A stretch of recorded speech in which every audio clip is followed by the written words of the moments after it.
The Tigers apparently have their first breather of the season. For the first time, Auburn faces a team with a losing record. But wait a minute, isn't this the script from which upsets are written? Coach Pat Dye cautions, don't take the Ramblin' Wreck for granted. I just hope that this football team realizes that what we have at stake and gets ready to play. Auburn is 4-1 and riding high with a number 5 ranking. Georgia Tech will come in at 1-4, but a winner for the first time last week over North Carolina State. Kickoff tomorrow from Atlanta's Grant Field is 12:30 local time. It's a crucial SEC contest tomorrow in Birmingham as Alabama and Tennessee meet. The Vols got back in the thick of the race with this win last week over LSU. Tennessee leads the conference in total defense, prompting Tide coach Ray Perkins to expect a real war. In our preparation this week, we have really put emphasis on being physical and expecting them to play physical. And I expect from start to finish for it to be a real good, tough, physical football game. Alabama fans want to know how well their team can rebound from last week's close call at Penn State. The Tide should be motivated, considering last year's loss to the Vols in Knoxville. Kickoff from Legion Field is 1:30.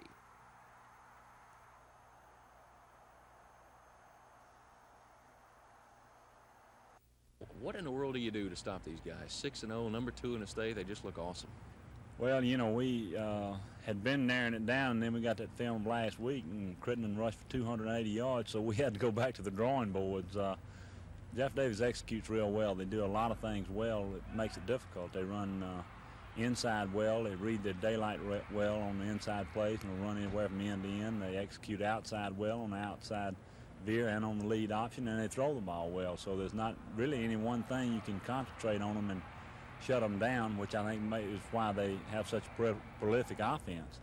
But we're just going to have to try to play a good, hard, physical game and let things break as they will and hope we don't make too many mistakes. Tonight you're playing Carver, a team that's 1-5. They're a city rival, but yet you've got to have a problem being able to motivate your players. Well, anytime you play city teams, you just kind of throw out the records. Carver has gotten a lot better. They've taken Greg Payne, who was the most valuable player in the state basketball tournament last year, and they moved him to quarterback, and he's a fine athlete.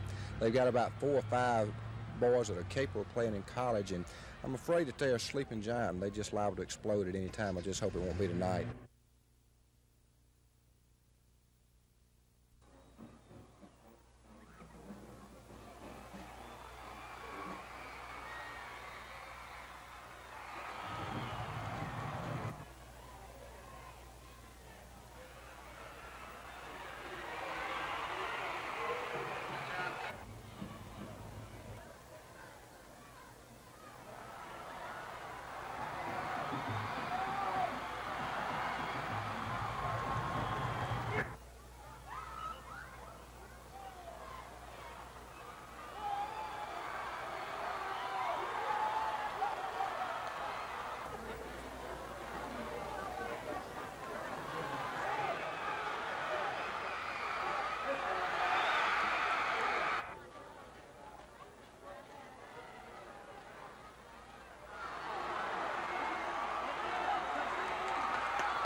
Dr. Butts was found guilty of denying due process to an associate pastor last April and suspended for 2 years by a jury made up of 13 Methodist ministers. The April trial was open to the public at Butts' request and drew national attention since it was the first such trial in over 100 years. It seemed like a bad dream from which I was expecting to awake most any moment, and I never did. I could not believe it. This is the first time this has happened in over 100 years. It's sort of like a fit of madness that occasionally takes place. We could not believe it. The church in general could not believe it. I don't believe the 9 men and women who sat on the appeals court in Atlanta today could believe it either. Apparently they didn't. Now that the church appeals court is ruled in Atlanta in Dr. Butts' favor, and it seems he'll again be able to stand behind a pulpit, he says he will take a few days to rest and relax. The first thing on the agenda is for a few days fishing. And after that, I will await the pleasure of the bishop, in whose hands I am professionally. And he will make any decision that has to do with my Appointment. I am now available as of 3 o'clock this afternoon for appointment into a United Methodist Church in Alabama, West Florida. Dr. Butt says he misses the friendships he had at Montgomery's First United Methodist Church and says he would again preach at the church if the bishop assigned him there, but he says that's highly unlikely. I deeply regret any hurt that has been brought to the church because of this, and stand only on the statement that I have tried to defend myself from what I felt to be a great and gross injustice. It has hurt a lot of people besides me, and the church, and that I deeply regret.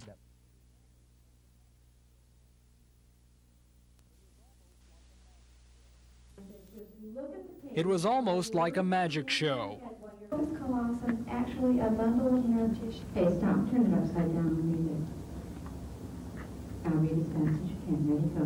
An apparently simple organ, the brain, is in fact more sophisticated. People suddenly learning to read better by turning books upside down or thinking of a favorite color. You ready? Go. Okay. Third theory suggests that metallization of language is present at birth, but the specialization or other function. And the magician's name is Barbara Vitale. She is an educational specialist who concentrates on finding ways to teach children who may not learn the way others do, children who learn with the right side of their brains. I'd like to leave people with the idea that many of these children who have been failing school don't need to fail, that they're actually right brain children, and that if we use the appropriate right brain methods with these children, then they could do very well in school rather than failing. Ms. Vitale herself had a learning disability. She did not learn to read until she was 12, and today she sees double and is prone to reversing words when writing or speaking. Still, she keeps working, trying to make things better for others who have trouble learning. I think it's just going to take awareness with the teachers and parents. It doesn't mean buying a lot of new materials. It simply means changing your methods in the way you teach the materials that you already have. For the people at today's seminar, not all of the ideas they picked up will work for every child. But as one association member agrees, those ideas will at least mean a little more hope. Tom Foreman, WSFA TV News. This position now is as a manager of the parent company for Watts America. He owns no shares, however, he is if Watts America becomes a popular convention. Those are the two concerns that I had about the applicant. I just recall another call stating that this application is for him. I believe the trial staff participating. It's Mr. Tomlin's recommendation that this petition for resale be granted. What kind of discount are they offering? So I can't answer any details on the bid before it started. That is, as the what? Hundreds of Lee County residents flocked to the Beauregard Fall Festival today to bob for apples, go for a hayride, and jump in the moonwalk. But although everybody came to have a good time, they also came to support Sanford and Beauregard schools. Our PTO, this is our largest fundraising event we have, and we raise about $3,000 from it each year. This year we're concentrating on our playgrounds to give the kids a good place to play. We've put money into the libraries to keep our libraries accredited, and the parents get together and pull, and you'll see the teachers out here. There's teachers out here doing these different games and really working for these children, and the children are what's important. The people of Beauregard are known for pulling together. This year, when football season opened, the stadium had 1,500 additional seats, courtesy of the governor's office and the determined people of Beauregard. Today's fall festival is expected to raise $3,000 for the school's playgrounds. Lisa Walsh, WSFA TV News, Beauregard. Pitching that has dominated the series so far was strong again today in the early going. Orioles starter Storm Davis struck out the side to open the game. Joe Morgan, Pete Rose, and Mike Schmidt all go down. First time that's happened since Sandy Koufax of the Dodgers did it to the Yankees in the opening game of the '63 series. Top of the fourth now, the Birds get to Phil starter John Denny for a pair. Bases loaded. Rich Dower loops this single to right. Jim Dwyer will score from third. Cal Ripken from second. It's 2-0 Baltimore. Bottom of the fourth, Phillies strike back. Joe LaFay drills this double into the right field corner. Pete Rose, back in the starting lineup after being benched last night, will score from third to make it 2-1. Philly fifth now. John Denny lofts one to left. John Lowenstein can't make the running catch. Bo Diaz, who was holding at third, is safe on the play at the plate. The ball will get away. Denny will head to second. He will be safe as Storm Davis's throw gets away. And the game's tied at 2. Pete Rose then gives Philadelphia the lead with his single to left center. The ball bounds over Al Bunbury. Denny will score. Rose goes to second on the error, and Philadelphia led it 3-2. But in the top of the sixth, back comes Baltimore. Bases loaded. Denny walks pinch hitter Ken Singleton. That drives in John Lowenstein. The game is tied at 3. Willie Hernandez then comes on to face pinch hitter John Shelby. He bombs one to deep left field. But watch Gary Matthews make a beautiful leaping grab against the fence. Rich Dower will tag and score, however, and the Birds took the lead 4-3. They took a 5-3 lead to the ninth. Tippy Martinez pitching now. 2 outs. Ozzie Virgil Jr. singles up the middle. That scores Bo Diaz from second. It's now a 5-4 game. But Martinez knuckles down. He gets Joe Morgan to hit this soft liner to second. And Game 4 of the World Series is history. Orioles 5, Phillies 4. Baltimore can wrap it up tomorrow in Philadelphia.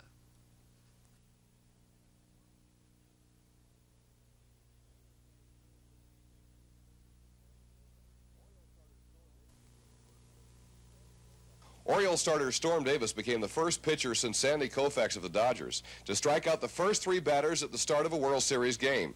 Koufax did it against the Yankees on October 2nd, 1963. Action now in the top of the fourth. Rich Dower singled to right field. That scored Jim Dwyer and Cal Ripken. Baltimore jumped out on top 2-0. Philadelphia got one back in its half of the fourth. Joe LaFay doubled into the right field corner. Pete Rose checked in from third. 2-1 Orioles after 4. Philly starter John Denny came up with a big RBI single in the fifth. Denny drove in catcher Bo Diaz to tie the game at 2. Then Rose, who had been benched in Game 3, nailed a clutch double that scored Denny. Philadelphia regained the 3-2 lead. Denny began to tire in the sixth. He walked pinch hitter Ken Singleton with the bases loaded. That tied the game at 3. Still with the bases loaded, John Shelby hit what could have been the series' first grand slam, but Gary Matthews made this great leaping grab at the left field wall. The sacrifice fly scored the go-ahead run, 4-3 Baltimore. Trailing 5-3 at the bottom of the ninth, Ozzie Virgil singled in Bob Dernier, who was pinch running for Diaz. Now that made the score 5-4, but Joe Morgan lined out to end the Philadelphia threat, and Baltimore held on to a 1-run victory. The Orioles now are just a game away from winning the 1983 World Series.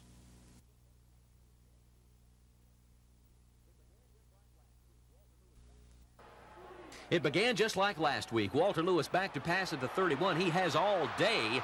He'll scramble left, find Joey Jones in the end zone, and hit him for a 31-yard touchdown. 7-0 Alabama. But just like last week, it takes Tennessee only one play to tie it back up. Alan Cockrell over the middle to Lenny Taylor. He'll bump off a tied defender. Then it's off to the races. 80 yards for the touchdown. We're tied back up at 7.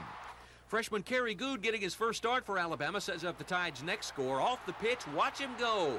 Before he's through, he'll scamper all the way down to the Tennessee 7. Ricky Moore later scored on a run from the 3, and Alabama regained the lead at 14-7. But back came Tennessee. Cockrell fakes the handoff here, heads around left end for the 5-yard score. It's tied at 14 at the end of a period. Fiod Rivez kicked Tennessee in front before Alabama regained the lead. A 62-yard Chester Braggs kickoff return set up this Walter Lewis score.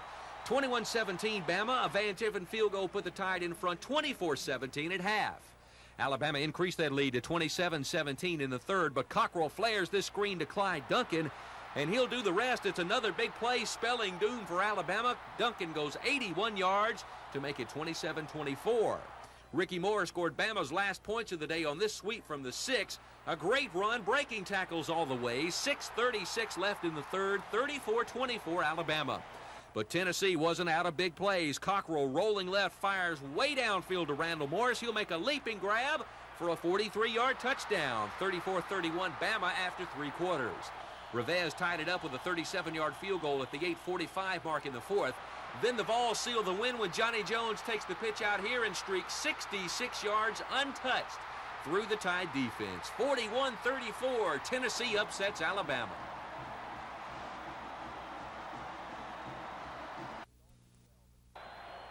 Tech opened the game driving to the Auburn 12, but Jimmy Warren stops the march as he picks off this John Dewberry pass at the 5 and returns it to the Auburn 32. The Tigers then drive it in from there. Tommy Agee up the middle for the final 13. 7-0 Auburn. A Tech field goal made it 7-3 after the first. But the Ramblin' Wreck continued to move the ball well. Dewberry to tight end Ken Weisenhunt connects for this 29-yard touchdown, and surprisingly, Georgia Tech led Auburn 10-7 at halftime. First play of the second half now. You won't see this often. The exchange between Randy Campbell and Bo Jackson is fumbled. Georgia Tech recovers at the Auburn 26. They couldn't punch it in, though. Ron Rice boots this 35-yard field goal. 13-7 Yellow Jackets early in the third. From there, it would be all Auburn. They go 78 yards on the next series. Randy Campbell scoring to give Auburn the lead at 14-13. With the Tiger defense not allowing a first down until midway through the fourth, Auburn's offense got on track. Jackson scores from the 7 to make it 21-13 early in the fourth. Randy Campbell to the air. He'll hit a wide open Chris Woods for this 47-yard touchdown, and Auburn was rolling 28-13. Tech drove it deep once more, but on 4th and 6 at the Auburn 8, Dewberry is stopped short, bottled up by the Tiger defense. Al Del Greco later booted a field goal, and Auburn beats Georgia Tech 31-13. Just about all the wars that's going on all over the world. I worry about the crime. I worry about the way the morals are going down. I worry about all that. Don't see too much hope of improvement. Well, of course, we've been trying to keep up with what's going on in Central America and watching that because it seems such a volatile situation that could just explode just any time. On my mind today is just paying bills and working hard for the money. Still thinking about the plane that got shot down and all those people that got killed. You're concerned about things like that. You know things like that could lead to something drastic and that could cause the end up another world war or something like that. Well, I'm concerned about that. Very much. I think all the fighting over in Lebanon should quit because it has been enough peacekeeping over there with our guys, and I think they should come back for a while at least. What do you have on your mind today? Okay, I would like to wish Henry Farmer congratulations on winning his third big victory as the mayor of Montgomery, and to wish Franklin James better luck next time. Mighty proud of you for coming back and playing the second half the way you did. I don't think, ain't no doubt in my mind that you come back and we have a turnover early in the second half and the defense gets shut out. No first down field goal. I don't believe they made a first down until we scored 2 or 3 times in the second half. And yeah, I'm mighty happy about that, and it, you know, it ought to show you what you can do, and don't ever be satisfied with less than the best you can do. And I don't like to talk ugly to you because I love you, but sometimes it takes that to get your attention. And it's I mean, I just think you got a chance to be too good if you don't reach for greatness all the time. Offense, I'm mighty proud of you today, coming back, and you didn't have many opportunities in the first half. But the second half, you came back and stuck it in the end zone. I think basically every time, maybe we punted one time in the second half or something, but did a good job. We scored enough to win. Kicking game stood up. We're not where we need to be, and we're not where we can be. But let's just be happy we won it. Get dressed, get your shower, let's get on the bus and go home.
The South Alabama State Fair is a tradition. Every year, thousands of people flock to the grounds around Garrett Coliseum in Montgomery to see the sights, to eat the food, to enjoy the rides. But as traditional as the fair itself is the work that goes into it. Hazel Ashmore knows all about that. Her job year-round is to prepare for the fair. I would guess that we have some 20,000 people involved in setting up our fair this week. This would range from people with the garden clubs, the photography show, the many, many hundreds of people who come in to take part in our commercial and competitive events at the fair, plus, of course, the midway people who come in and set up our midway, and then people who actually come out and participate in the fair. This year's fair will feature the usual attractions, a circus, the finals of the TV12 Search for Talent, and livestock shows. Fair officials say there will be an added emphasis on farming this year because of the troubles farmers have been facing. Yeah, there you go. So as you bring it out like that, just turn the horse's head to the side like that. And of course, there will be the rides. In all, hundreds of exhibitors, performers, salesmen, and visitors will come together for the 6 days of the fair. And will fair officials have time to enjoy all that? Hardly. They're already preparing for next year. Tom Foreman, WSFA TV News.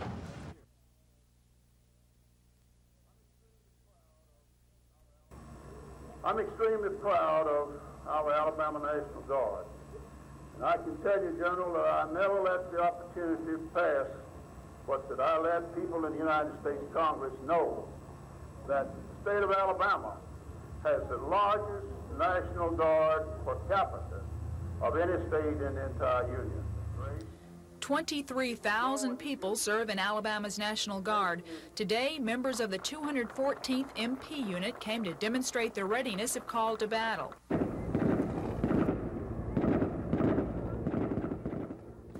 They fired M16 rifles and M60 machine guns, and members of the 20th Special Forces Group in Montgomery parachuted out of copters. But the tactical exercise was more than a display.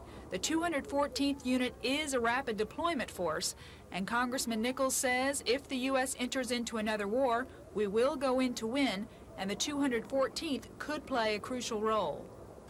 The next go-round will not be like Vietnam. This unit happens to be assigned to the 18th Airborne Corps in Fort Bragg, North Carolina, which is a very, very high priority combat outfit. So they would be going like first, and this company here in Alexander City would be called to duty not in a matter of months or weeks or days, but probably in a matter of hours. Lisa Walsh, WSFA TV News, Alex City.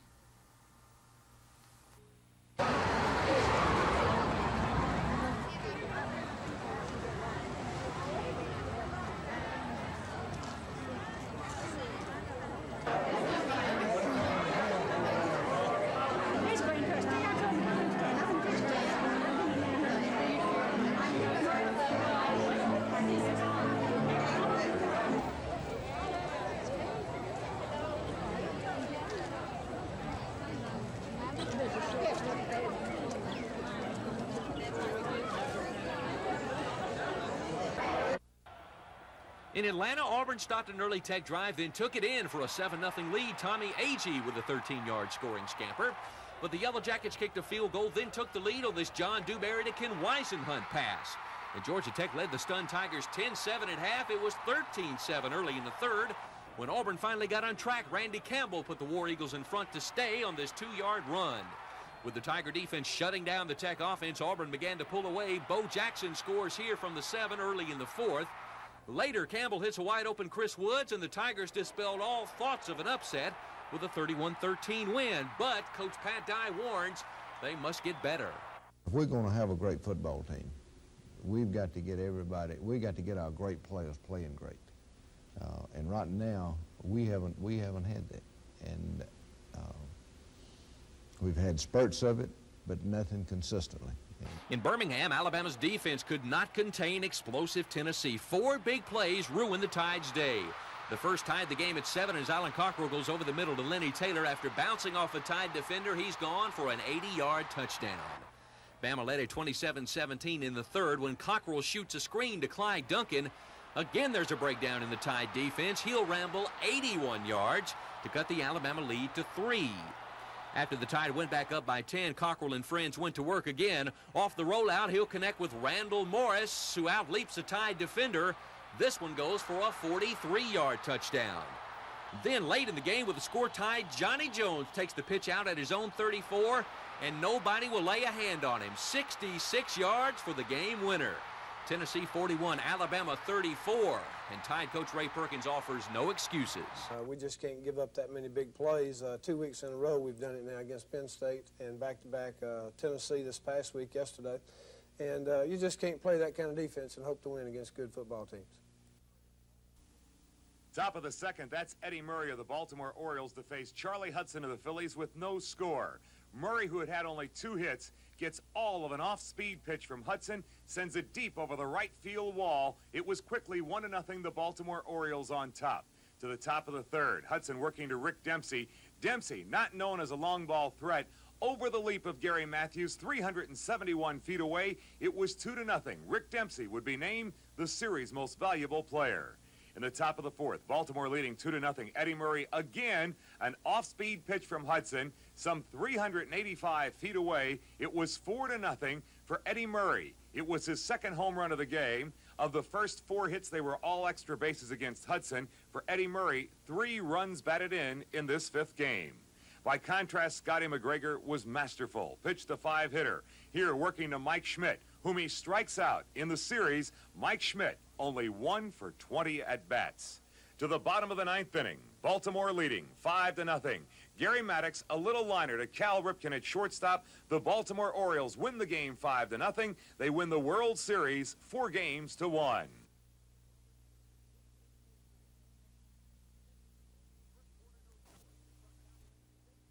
First quarter, no score. Steve Bartkowski to Stacy Bailey, a 25-yard touchdown, 7-0 Atlanta. Second quarter now, Bartkowski to Floyd Hodge made it 21-0. The Falcons were flying. But Vince Ferragamo led the Rams on a second-half comeback. With 17 seconds left, he hits Mike Gooman on the play action. L.A. rallies to nail Atlanta 27-21. Third quarter in New Orleans, 49ers leading the Saints 15-13. Saints driving, but Ken Stabler's intercepted by Dwight Hicks. He'll go 62 yards. San Francisco beats New Orleans 32-13. In Detroit, this play helped the Lions break open a tight game with Chicago. A fake field goal. Eric Hipple rolls left and scores. Lions beat the Bears 31-17. New Houston coach Chuck Studley was hoping the Oilers could finally win one today in Minnesota, but Ted Brown's 2 TDs carried the Vikes to a 34-14 win. Houston now 0-7. On the other end of the scale is Dallas at home. Danny White connects with Timmy Newsome as the Cowboys stay unbeaten, 37-7 over Philadelphia. A wild win in Seattle as the Seahawks upset the Raiders. 8 L.A. turnovers. This Jim Plunkett fumble gives Shelton Robinson a score. Seattle wins 38-36. An upset in New England. Tony Collins ices a 27-21 win over the Chargers with this 10-yard touchdown run. And in New York, the Jets still can't beat the Dolphins. A terrible day for Richard Todd. Kim Bocamper with the interception, and Miami beats New York 32-14.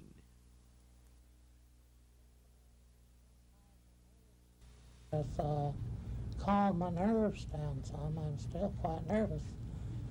But, and not to treat our physicians, the patients' physicians as files. There's something too. Yet something started immediately because. Lurleen, hang a left, go down about 5. As in every state in this country, that truly disabled people are being terminated. Many of them are not even living through the appeals process. We know that in North Carolina and in Alabama there have been moratoriums signed to protect the disabled people. But we can never be sure because we know they're temporary measures until we get comprehensive legislation through in Washington, D.C. We can't relax, and then we will not relax because we did once. We didn't know what was happening to us, and we never want to let that happen again.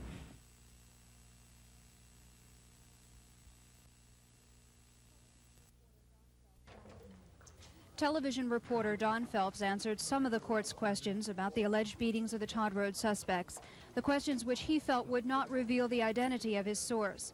Don testified that his source, a police officer, admitted he had, quote, slightly slapped a suspect while he was questioning him. According to testimony, the same officer told Don he had seen an officer hold a gun to a suspect's head and hit the man in the stomach. Phelps said his source was upset by what he had seen and didn't know what to do because he was afraid he'd lose his job or be physically hurt. Judge Thomas ordered Don to name his source, but he said his identity was protected by Alabama's shield law. The judge found Phelps in civil contempt and fined him $500 a day until he complies with the court's order. Judge Thomas did not dismiss the indictments against the 4 out-of-state defendants. The defense had argued the indictments were based on false testimony and evidence. They also argued police beat the defendants to get them to confess to the attempted murder of officers Les Brown and Eddie Spivey.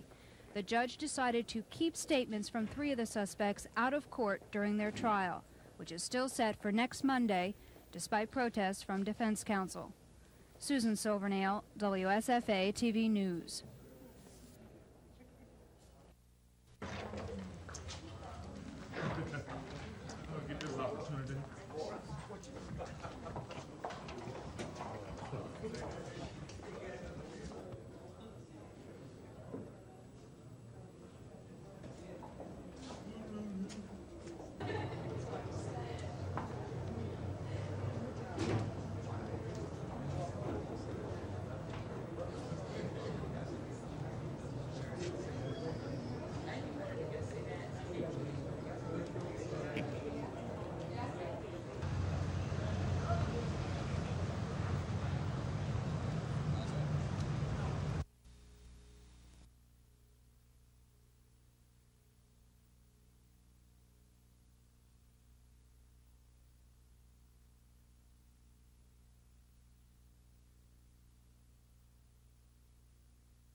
Country. These are not the deadbeats. These are not frauds. These are the workers that built this country. Any comment you'd like to make, Mr. Go down about 5 doors and it's on your right. Thank you. Secretary of State. Right. His name's Don. It's about that tall, blonde hair and blue eyes.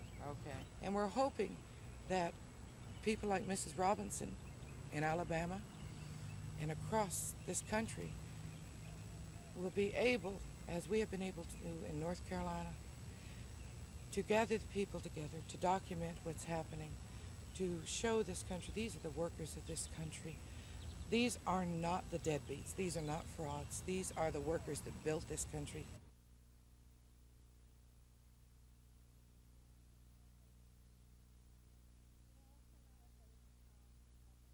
Well, when my husband got the letter that he was being comment you'd like to make, Mr.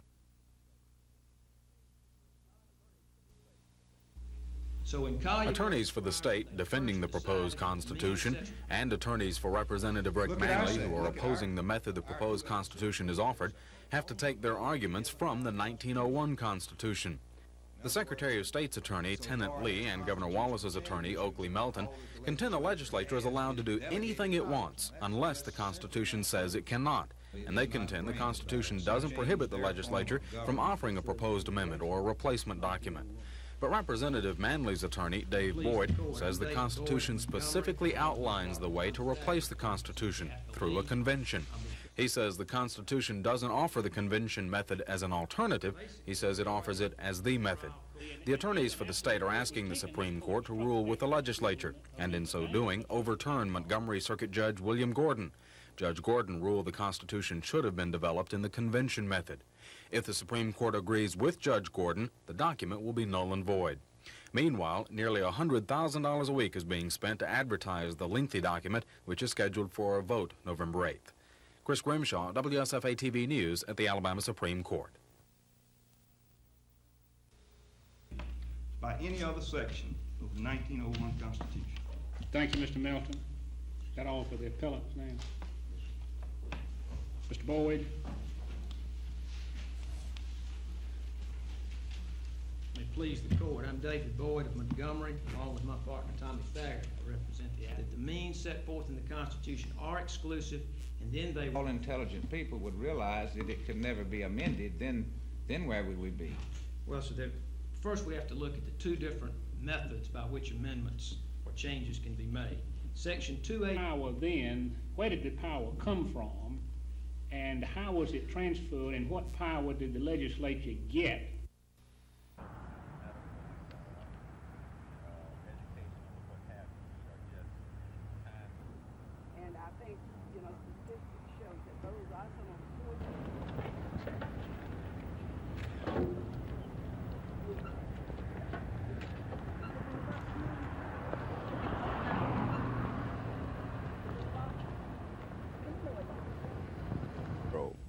we would call on all the people of Alabama to let our president and our elected representatives know that we will tolerate no further cuts in federal food nutrition programs, and that we want adequate restoration of the past reductions which have so badly hurt our neighbors and ourselves, which was yesterday, as World Food Day, and we tried to schedule our press conference as close.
Depends on what he does his senior year. Those other great players that we coached did it all the way through their senior year.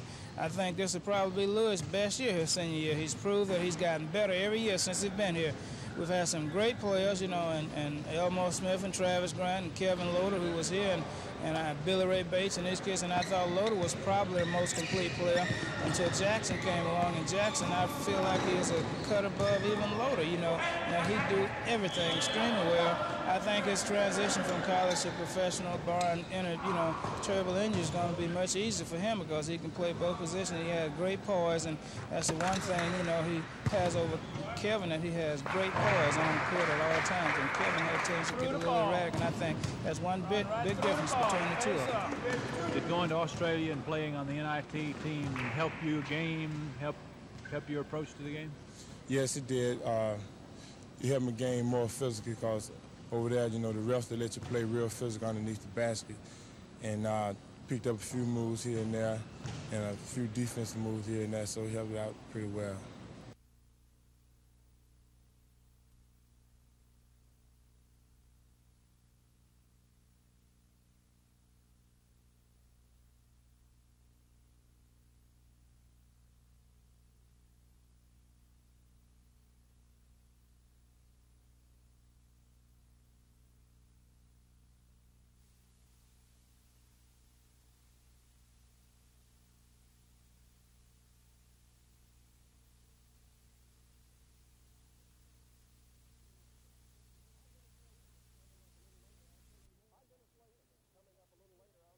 I'm Dennis Latham, and coming up a little later, I'll tell you more about the 40th Annual National Peanut Festival in Dothan.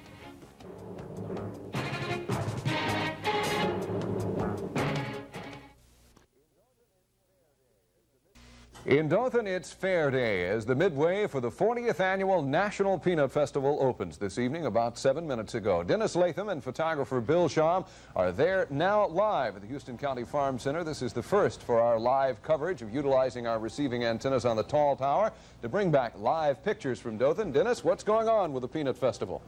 Well, Bob, it's almost anything but fair down here right now. The rain is tumbling out of the skies in ever-increasing numbers, but that hasn't stopped the people. They're just crowding right on into this, the first night, the opening night of the fair itself. Now, the Peanut Festival has been going on for about a week now, so this is the second half of the Peanut Festival. Tonight on the schedule is the popular calf scramble, greasy pig and calf scramble. Also, the Hannaford Family Circus is set up here on the fairgrounds at the Dothan-Houston County Farm Center to provide family entertainment, as well as your usual rides, the Zipper, the Tilt-A-Whirl, and all the others out here on the midway at the Houston County Farm Center. We hope that the rain will let up a little bit and that the folks will come on out. This will cap a two-week celebration of the 40th Annual National Peanut Festival Fair with the parade on Saturday through downtown Dothan, about 2.5 miles. As you said, this was kind of a historic first for the news department here, a live shot out of Dothan, and there are a couple of folks that I'd like to thank that without their help this would not have been possible. Lynn Kirkland, Leroy Moore, Donald Francis, and Harold Chansey of the City of Dothan Water Department. And Bob, we thank them a whole lot for their help, and we look forward to doing more out of Dothan and the Wiregrass areas in the years to come. Well, Dennis, I know that the Peanut Festival is quite an attraction. John Powell from the National Peanut Festival office estimates $6.5 million coming into the local economy down there for the Peanut Festival, and now it's been expanded to 2 weeks. Bob, all you have to do is look around and see the tremendous amount of effort, the tremendous amount of commerce and people and things that are moving. It's energetic down here, and there's no doubt that it's going to be more than that. Okay, thanks a lot. Dennis Latham reporting live from Dothan. And while the folks in the Wiregrass area are enjoying the Peanut Festival, folks a little further north are getting set for the grand opening tonight of the South Alabama State Fair out at Garrett Coliseum. Gina Gregory, you're there, and how are things as far as the weather's concerned in Montgomery? Well, Bob, it's not raining here. It's nice and windy and clear, and the Midway is open. As you can see behind me, folks are pouring in. The parking lot is jammed, and they're expecting thousands of people this week. Standing next to me is Bill Lynn, who's been manager of the State Fair for years. This year, he's a consultant. Mr. Lynn, how many people do you expect this week during the fair? Oh, we should have at least over 200,000 people, Gina. We've had that for many years now. Well, I know there's lots going on, but what can folks expect to see when they come out here? Well, we have some wonderful exhibits. We have livestock, we have agricultural products, we have home farm and craft items, we have a petting zoo. We just have all kinds of things, and of course we have a whole lot of good entertainment, a circus every night. Mm-hmm. We can hear the circus band striking up. In fact, we're in the circus area. And on Thursday, we have John Conley, the singer. Friday, Lee Greenwood. On Wednesday, we have the singing group Atlanta. And all this entertainment, of course, is free with general admission ticket. Well, that sounds terrific. A lot of money must come in for the fair. How much do you expect to see? Well, of course, our fair turns over a tremendous amount of money in the economy, but the net proceeds of the fair is what we count, and that will range from $75,000 to $125,000 a year that we give away for charity and education and youth agencies, to recognized agencies. That's the purpose of the fair, and that's what we do with the money. Okay. Well, good luck with the fair. I know everybody will come out and have a great time. Thank you, Gina. Thank you for asking us to be on your show. Thank you. Now back to you, Bob. Thanks a lot. Gina Gregory live, and don't eat too many bundles of cotton candy while you're out there tonight.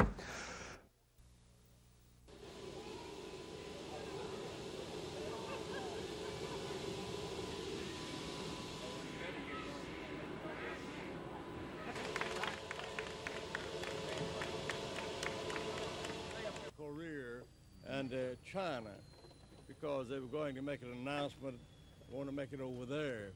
And of course, do you think there is a good chance we might have a special session this year? We've done the best we could without being able to tackle some of the problems we have, which we will tackle and which we will, of course, in my judgment, solve. Now, the highway program, of course, must go on. We have coming. The governor has spent the last 2 weeks visiting government and industry officials in Korea, Taiwan, and Japan. Part of the trip was specifically aimed at promoting Alabama to Far Eastern industry in general. The other part was spent as the guest of the Korean Gold Star television manufacturing company. As the governor arrived to the welcome of a handful of staff members and friends, the governor says he was trying hard to convince the Gold Star company to expand his Huntsville facility. How well did you do at that effort? We did well. They're thinking about it, and of course they have made a decision on that. But we also talked to people about, many of them were interested to know about agricultural products, soybeans, the amount of cotton and peanuts. And the governor says he pitched Alabama's coal industry and its waterway access to those eastern officials. After a short night's rest, it was back to the office. The governor met with assistants and Finance Director Henry Stegall to go over briefings. Legal advisor Ken Wallace briefed the governor on the prison restitution case and the legal battle over the Constitution. Despite the volatility of those two issues and others, I don't know that there's any reason at this time for a special session while people are running. most of this week will be spent going through the stack of department head and cabinet member memos, catching him up on the last 2 weeks. Chris Grimshaw, WSFA TV News.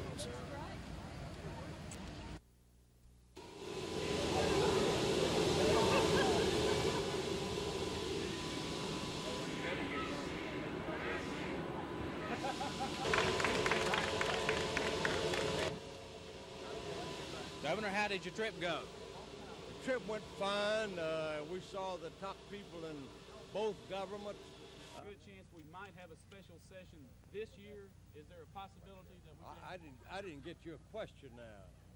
We signed another friendship agreement here, but we signed this particular agreement before television, bevy reporters in Taipei, and the procurement group are going to be in Alabama November 1st, and in order regarding the soybean purchase, which will be consummated completely at that time.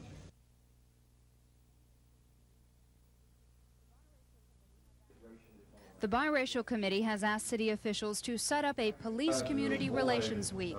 Our intent here is to open a lot of communication in every area. Councilman Donald Watkins chided the committee, not so much for what its report said as what it did not say. Mr. Watkins thinks the committee should have spoken out on the mayoral campaign.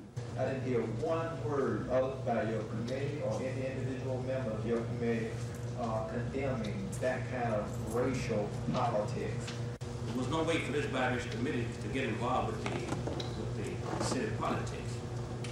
Whether you was for or against who. And I'm for one that didn't want to get into it. Mr. Watkins said he was disappointed with the committee's work, that they've been ducking the tough issues. Mayor Emery Fulmer doesn't think so. He plans to go ahead with Police Community Relations Week and study the rest of the committee's recommendations. I think it would have been highly improper for them to have been involved in city politics. That's not what I suggested that they... Councilwoman Elise Reynolds said most of the council members support the Biracial Committee's work and think the committee is taking a positive approach to Montgomery's problems. Susan Silvernail, WSFA TV News. The recommendation, of course, primarily is racially polarized. Yes or no? If you can answer that.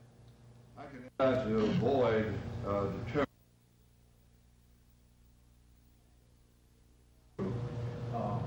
Did not speak the subject, putting it in the English that I did, Mr. Green with the city of Montgomery involved in a black firefighter.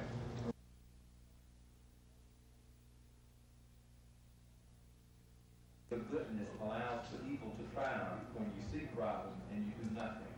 And on the planning and so forth, and many of the other recommendations that they... This council is for you and your committee.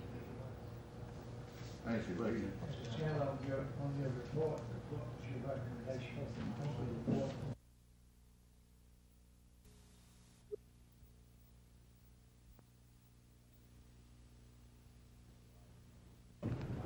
Analyzing the case. A $20 connection fee and a $10 and not approve the requested tap fees and approve and reasonable. For the 1.5-inch meter, a $350 charge.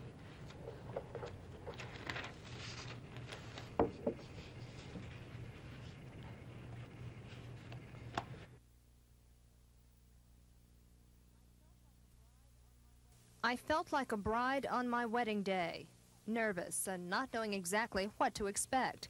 The last time I took a comprehensive exam was in college, nearly 3 years ago.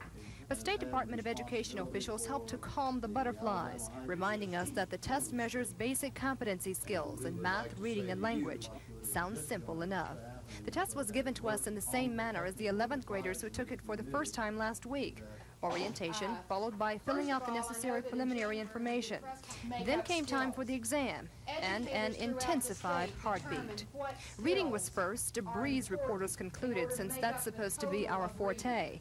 Then came math. Somehow I remembered it wasn't exactly my favorite subject in high school. I was the last to finish. Afterward, many of us agreed math gave us the most trouble. But not the language section, my favorite. I remembered Mrs. Beulah Johnson's English class many years ago. The English section seemed to be the most thorough, testing a variety of skills. After news that everyone passed the exam, we agreed the test is a vital part of the future of education in Alabama and of Alabama's high school students. We were impressed. If you can't pass this particular test, you really shouldn't have a high school diploma. Well, I think that the students in Alabama shouldn't settle for anything less. And I'm glad it's over. Kim Davis, WSFA TV News. Rides for the South Alabama State Fair are provided by Link Shows. Link rides have been a part of the fair for more than 20 years, and officials say during that time they've been lucky. No deaths and only minor injuries. The general manager, Thomas Persinger, says their good record isn't just a matter of luck. Our rides are inspected daily. We have our own inspectors who go around daily and inspect the maintenance of the ride, nuts, bolts, screws, grease, everything that needs to be checked. It's done daily. Mr. Persinger says you can't always bat 1,000 and accidents do happen, mostly resulting in minor injuries like chipped teeth or scrapes and bruises. But he says the fairgoers can usually help there. When you get on a ride, there are rules and regulations that stipulate when you ride this ride, keep your hands in the car, do this, do that. Yes, I think you should follow the rules. Mr. Persinger says the accidents like the one in Texas are tragic but infrequent, and Link's goal is to keep it that way. Well, it's just like anybody that's in business. You're dealing with human lives. You're not dealing with teddy bears or something like that. You're dealing with the public. And anything that you do for the public, it has to be done within the public interest, and everything has got to be safe, and that's the only way we're going to have it. Lois Russell, WSFA TV News.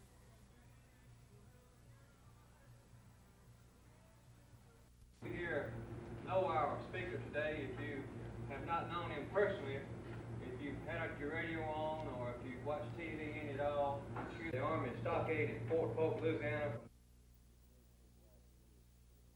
People are asking me, are you afraid you're going to be held in contempt of court? Not at all. This administration stands on what it's done in a very short period of time. And as a matter of fact, the court itself said that we did more in the first 8 months of this Wallace administration than has been done since 1975.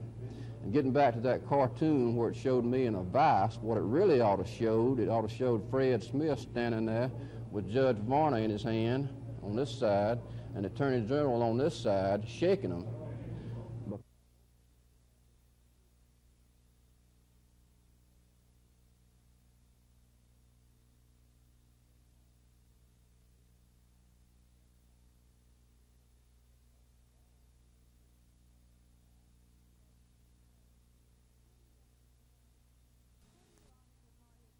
According to Officer Collier's attorney, Joe Espy, Collier voluntarily went to the district attorney's office this afternoon.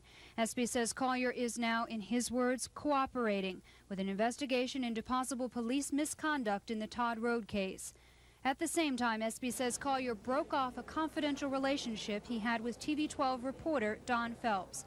That means Phelps can now identify Collier as the policeman who came to him in March, troubled and upset by what he had seen and heard when police questioned the Todd Road suspects. Without naming Collier, Phelps testified yesterday that the officer had admitted to, quote, slightly slapping one of the black defendants. According to Phelps's testimony, Collier also saw a fellow officer place a gun to an unidentified man's head and hit him in the stomach. Officer Collier testified during the pretrial hearing last week. He said then that he had pushed one of the defendants back into a chair. Collier also testified he had spoken about this to his immediate supervisors and to Mayor Emery Falmer, but no one had encouraged him to change his story. According to Espy, Collier, a 6-year veteran of the police force, has been placed on administrative leave with pay. When reporter Don Phelps would not identify Collier yesterday, Judge Randall Thomas cited him for contempt of court. News director Skip Haley says the TV 12 attorney will meet with the judge about Phelps's contempt citation tomorrow morning. Susan Silvernail, WSFA TV News. Coach Doc came down on us pretty hard, and we didn't feel that we played good. I don't feel the defense line played up to our capabilities all season. And it was, I'm glad we won, but it wasn't a win like, we should rejoice like we're supposed to. Relief will only come by stopping John Bond and the state wishbone. Bond is reportedly in the doghouse after heated words on the sideline with his coach. But the Auburn defenders expect him to be ready to play. He's deceptive. He's quicker than he looks, and he pitches off the defensive end or linebacker, and he does that real well. He's also big and fast. He's very big. He's about 215 pounds, and he's going to be hard to bring down in the open field. You'll see a lot of Knight, and you'll see a lot of John Bond this week, huh? Yeah, they really two good athletes. Probably the best athlete we'll play all year is Knight with his 4.4 speed, and Bond, strong quarterback, and we have to contain them to beat them. If we do that, we'll win the game. He split you last year Yeah, I was looking at films of last year, and he really went through the secondary a couple of times real good, that could have caused them the game, but fortunately it didn't. You and Emory Ballard are kind of a vanishing breed, wishbone exponents. Do you any particular affinity for? Well, I don't. I don't worry about what other people are doing. I noticed that Coach Ballard lined up in the eye 16, 18 times against Miami last week, and maybe he's losing his nerve. I don't know, but I think if you execute and run it, it's still a place for the wishbone. And if you don't think there's a place for the wishbone, you call around this conference and find out how many people like to line up and play defense against it. This is what the Peanut Festival is all about. Peanuts, a popular food that Americans are munching down on more each day. The festival is appropriate for Dothan because most of the nation's peanuts are grown within 100 miles of here. The festival fair isn't limited to peanuts. Many other aspects of Southeast Alabama's agricultural heritage are represented in this two-week event. But this doesn't mean the higher technologies of our society can't celebrate right alongside the more traditional ones. And each year there are those special attractions to please fairgoers of all ages. This year it's the Festival of Stars, and Dennis, we've got stars coming out of our ears. We have Louise Mandrell coming in this evening at 8 o'clock, and we've had some stars already in from Hollywood. The one that arranged all this was Tim Culbertson. He brought in a whole group like Pam Rowlands, who is on Days of Our Life, and just a lot of stars are going to be part of the festival. Prolonged rain on the first day the Midway was opened isn't expected to slow the fair traffic down one bit. Many school children took advantage of a day off to get an early start at the attractions, exhibits, and rides. These kids and others will have several more days to enjoy the fair. The festival fair ends on Saturday following a parade through downtown Dothan. Dennis Latham, WSFA TV News at the 40th Annual National Peanut Festival in Dothan. We found a white female in her home that had apparently been shot. At this time, we do not have a suspect in custody. We're investigating the case jointly with the Montgomery County Sheriff's Department, who are here on the scene. The case will be worked jointly between the Montgomery Police Department and County Sheriff's Office. And right now we're working on some leads that will possibly lead us to a suspect. We hope to make an arrest shortly or either eliminate those leads.